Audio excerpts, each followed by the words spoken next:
Dhaka Capitals Thisara পেরেরাকে captain হিসেবে বেছে নিয়েছে, তাকে ক্যাপ্টেন ঘোষণা করেছে ঢাকা ক্যাপিটালস। এটা শোনার পর বা দেখার পর আমি কয়েক মিনিটের জন্য শক হয়ে গিয়েছি। আমি বিশ্বাস করতে পারছিলাম না যে থিসারা পেরেরা ঢাকা ক্যাপিটালসের ক্যাপ্টেন, কেননা তাদের দলে লিটন কুমার দাস থাকাকালীন তারা থিসারা পেরেরাকে বেছে নিয়েছে ক্যাপ্টেন হিসাবে। কোন লজিকে ভাই? কেন লিটন কুমার দাসের অভিজ্ঞতা নাই নাকি? সে তো এর আগেও বিপিএল এর নেতৃত্ব দিয়েছে কুমিল্লা ভিক্টোরিয়ান্সকে।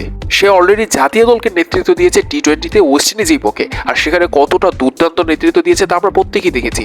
এরপরও থিসারা পেরেরাকে ক্যাপ্টেন্সির দায়িত্ব দিয়েছে ঢাকা ক্যাপিটালস। কোন হিসাবে, কোন লজিকে?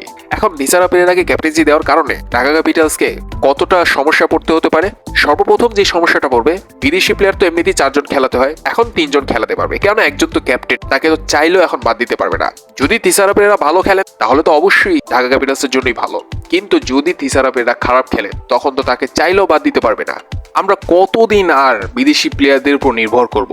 নিজের দেশের বিপিএল এ বিদেশি ব্যাটসম্যানদের ব্যাটিং দেখে আমাদের আনন্দ নিতে হয়, এখন আবার নিজের দেশের একজন যোগ্য প্লেয়ার থাকা সত্ত্বেও বিদেশি প্লেয়ারের উপর ক্যাপ্টেন্সির দায়িত্ব দিয়ে দিয়েছে ঢাকা ক্যাপিটালস।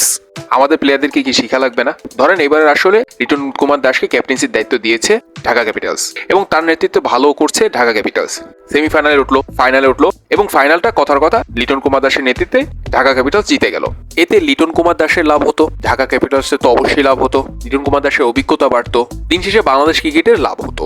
বিপিএল আয়োজন করার উদ্দেশ্যই তো এটা, যে দেশি প্লেয়াররা যেন বেরিয়ে আসে, দেশি প্লেয়াররা যেন ভালো মতো শিখতে পারে, তারা যেন অভিজ্ঞতা অর্জন করতে পারে।